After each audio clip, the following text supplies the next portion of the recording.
Hey Scarlets, it's time for another chemistry joke. I've got a good one. Do you want to hear a joke about sodium, bromine, and oxygen? Nah, bro. I'm telling you, there's a million of them. You just wait and see. So maybe you don't want to hear another lame chemistry joke, but I bet you want to figure out how in the world do you write the formulas for acids and bases and their names. So that's what we're working on today. So first thing you have to be able to do is look at a formula and say, hey, that's an acid or that's a base. We're going to look at acids first. Acids are all ionic compounds that start with an H. The key is, though, that they not only do they start with an H, but they are dissolved in water. They are AQ. So we've got the same formula here, H2S and H2S. So the first one, labeled as a gas, is called hydrogen sulfide, using the naming, ionic compound naming stuff that we've looked at before. However, if it is AQ and it starts with H, it is no longer hydrogen sulfide. It is now an acid.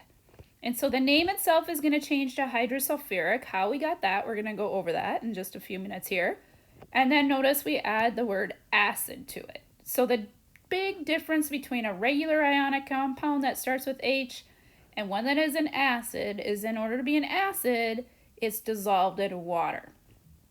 Now, if we look at ionic compounds that have the hydroxide ion in it, those are going to be your bases. So anything that has hydroxide in it is classified as a base. Now, there are some other bases, but we're going to learn more about them later.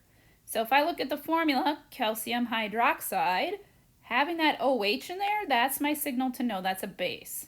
Or if I look at the word, if I see hydroxide in the word, in the name itself, that means that we have a base. So let's go back to bacids. Let's go back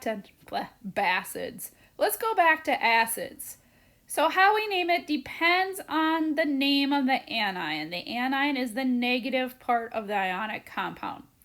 And in particular, what we're looking at is the suffix. So how the name ends.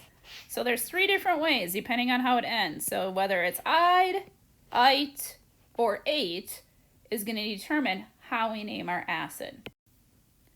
Here is a little flow chart, and I put this also in the materials so you could print it off or just have it as a reference that kind of talks you through the way that the name changes when it's an acid. So first you gotta look at the formula itself. It's going to be H, but then it's going to be H with something. So if it's just two elements, so for example, it would be HF or HI or HCl. What happens is that we add the prefix hydro to the front of the name of the second part. So of fluoride, iodide, or chloride, and then we change the ending to "ic." Now, a lot of our anions, though, are polyatomic ions, and most of them have oxygen in it. So if there are three elements or more, we don't add hydro, so we're going to go into that in a little bit more detail. And how we name it depends on whether it ends in "ate" or "ite." So it's either going to change to "ic" or it's going to change to "us." And we'll go through that in more detail. So let's start by looking at formulas made up of only two elements. So the original name of the anion that is with them end in "ide." So to do the name of the acid, what we do is we add the prefix hydro. So we're going to add hydro, and then we're going to look at the original name of the anion. So for example, Cl was originally chloride. What we're going to do is we're going to add hydro to the front of it and change the ending to "ic." So it's hydrochloric, and then we add the word acid to it. So hydrochloric acid would be the name of the first one. Let's look at the second one, H3N. So again, it's made up of only two elements. That means the original anion here was just N, which is nitride. And so since there's only two elements, we add hydro to the front of it. And nitride is now going to be nitric. Sorry. So, and then I can't forget to add acid. So that's what happens when you just have an acid made up of only two elements. You're going to end up adding hydro to the front of it, and then you change the original ending of that negative ion to ic. What if the anion originally ended in ite? So on your periodic table of ions chart, if you go look at where they are, there's lots of ites and there's lots of eights. So a lot of your polyatomic ions have oxygen in it, and there's 3 elements if you include the H there. So if you see that, instead of using hydro in the front, you're not going to do anything to the beginning of it, but depending on how it ends, it's going to show you how you change the new ending. So if we look at SO3 here, SO3, if you look it up, is sulfite. So it's ITE. So if it's ITE, it's going to change to OUS. So instead of sulfite, and here's where it gets weird, sulfurous or sulfus. What's weird is they will take, to make it sound better, they will take and kind of change it a little bit. So when you're doing like the quiz, you know, it'll be multiple choice, it'll be a lot easier. But when you're doing the actual exercise and writing the words, it gets a little weird with phosphorus and sulfur because they'll like mess with the spelling just to try to make it sound better. And so don't freak out, and I won't care if you don't get it exactly correct because you're just in the learning stage on this anyways. But it's a little difficult with sulfur and with phosphorus. So we want to change the ending to us, and it doesn't sound right to say sulfus. So what they do is they go back and they actually add the original word back to it, sulfurous. So sulfurous, that sounds terrible, doesn't it? Sulfurous acid. I think that's right. I'll have to go back and check. Oh goodness, if I can't get it right? Okay, now let's look at the second one. NO2. So NO2 is originally called nitrite. And so instead of nitrite, we're going to change the ending. And so this is just going to be nitrous acid. Nitrous acid. Some of these are really hard to say. Now, if it ended in 8 originally, then what we're going to do is change the ending to ic, followed by the word acid. So if we look at NO3, NO3 is nitrate. So since it was originally 8, now it's just going to become nitric and acid. And then now if we go and we look at sulfate,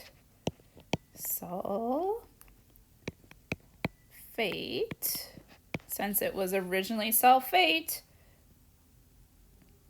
we're just gonna, and again, it's that weird sulfur, they're gonna call it, we're gonna add the name actually back to it, sulfuric acid. So with sulfur, and they do the same thing with phosphorus, you know, because if you look at the it itself, phosphorus goes to phosphide or phosphate. But when they go back to put it with the ending, they kind of bring the rest of the name back just so it's a little bit easier to pronounce. So it is a little messy with some of these acid names. So again, you're going to use your chart, and that's going to help you figure it out. Now, what if I have the formula, and now I want to go write the name?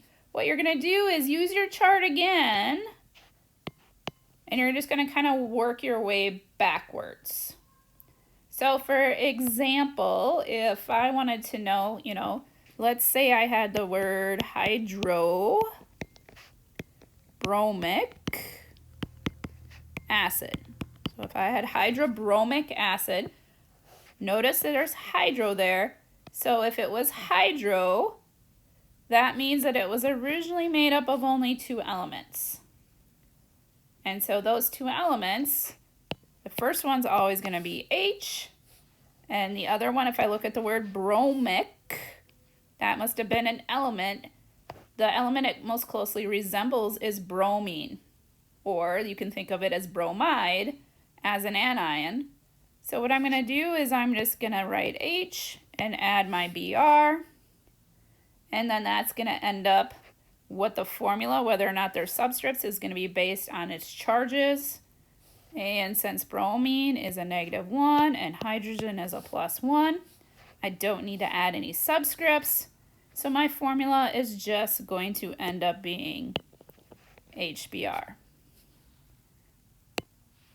Here's that in a little bit more detail. So hydrobromic acid, like I just said, has the word hydro in it. So that's why we know the original compound is made up of only 2 elements, H and an element as an ion. So bromic is bromide. So our formula is going to depend on the charges, and we always have H, and we're always going to have enough H's just to balance out the charge. In this case, it's a 1-to-1, so it's just going to be HBr. Let's look at another one. Hydrofluoric acid. So again, hydro, which means the original only had 2 elements. It's always going to start with H. If we look at fluoric, the element that resembles or is most closely came from must have been fluorine or fluoride as an ion. And then we look at their charges to figure out what the actual formula is going to be for those. So hydrofluoric acid, since hydrogen is a +1, and fluorine, if you look it up as also a -1, your formula is just going to be HF. Let's look at another one. Let's look at phosphorus acid. And again, notice phosphorus and sulfur, what they do is they add the whole name, pretty much bring it back, because for ions, it's usually phosphate or phosphide, depending on whether there's 3 or phosphite or phosphide. These are the 3 forms. So, but when they go back to do it as an acid, they bring back that word phosphorus, the part that they had cut off, just because otherwise it's too hard to pronounce. So how do you write the formula for phosphorus acid? So we look, it ends in OUS. So according to our chart, that means that it originally ended in -ite. So the original ion for that was phosphite. And then your formula is PO3 with a 3 negative charge. So in order to write the formula for this, it's always going to start with H. And then you write your formula of your anion. And then you use crisscross to add subscripts to that hydrogen if you need to. Hydrogen's always a +1, so you're only going to be adding subscripts to the hydrogen. And so we need 3 hydrogens to balance that one out. So that is our formula for phosphorus acid. Another example, nitrous. And again, OUS. And there's no hydro. So here's where the chart comes in. It was an OUS ending. That means originally it was ite. And so that means that this was originally nitrite. If we look up the formula for nitrite, nitrite is NO2 with a -1 charge. We're going to be pairing that with hydrogen, which is also always a +1 charge. Since those charges are the same, when we go to write the formula, is just going to be 1 hydrogen, and then the formula of nitrite, and there's no extra subscripts there. Here's an example of sulfuric, because that's one of those weird ones. Because if we look at it in its forms, when it's an ion, it's either sulfide, sulfate, oops, sometimes it's an F and sometimes it's a pH, depending on how it's written, or it's a sulfite. But when they go to use it back as an acid, they bring back the original name, which is sulfur, and add your endings from there, just because it makes it a lot easier to say the word. So if we look at our formula, there's no hydro in it, and it ends in ic, so that means the original one was 8. And so sulfate, if we look that up, is SO4 minus 2, and we're going to compare that with hydrogen. So hydrogen and SO4, but since the sulfate had a -2 charge, we need 2 hydrogens to balance it out. So that is going to be our formula for our sulfuric acid. We'll try another one, nitric acid. So looking at our chart, there is no hydro on the front, so it has to be on this side of the chart. It is ic, which means it originally was 8. So that's how we know the original was nitrate. And then if we look that up on our chart, nitrate is NO3, and it's a -1 charge. And we're going to pair that with our hydrogen, which is always a +1 charge. And so since they both are plus and -1, we don't have to crisscross applesauce. So when we go to write the formula, it's just going to be HNO. Oops, 3. So that was for acids. It really just takes some practice. So you can use your flow charts and just kind of use that as a guide. Go back and look through this a little bit more if you need to. You might need to take some notes, and then there'll be some practice for you before you take your quiz. So that's acids. Bases are so much easier. They're so much more basic. Yes, they are. So bases are named the exact same way as other ionic compounds. So the name of the cation is followed by the name of the anion, and the formulas are written using crisscross applesauce. So you've already written the names and formulas of bases. So for example, aluminum hydroxide. Because it has hydroxide in it, it is a base. That's how you recognize bases. It's made up of the aluminum cation and the hydroxide anion. So when we go to write the formula, we're going to need 3 hydroxide ions to balance out the 3+ charge on the aluminum. So crisscross applesauce. Therefore, the formula of aluminum hydroxide is going to be 1 aluminum with 3 hydroxides. And again, hydroxide is a polyatomic ion, so when you have more than one of them, you're going to have to include the parentheses. Here's a couple more.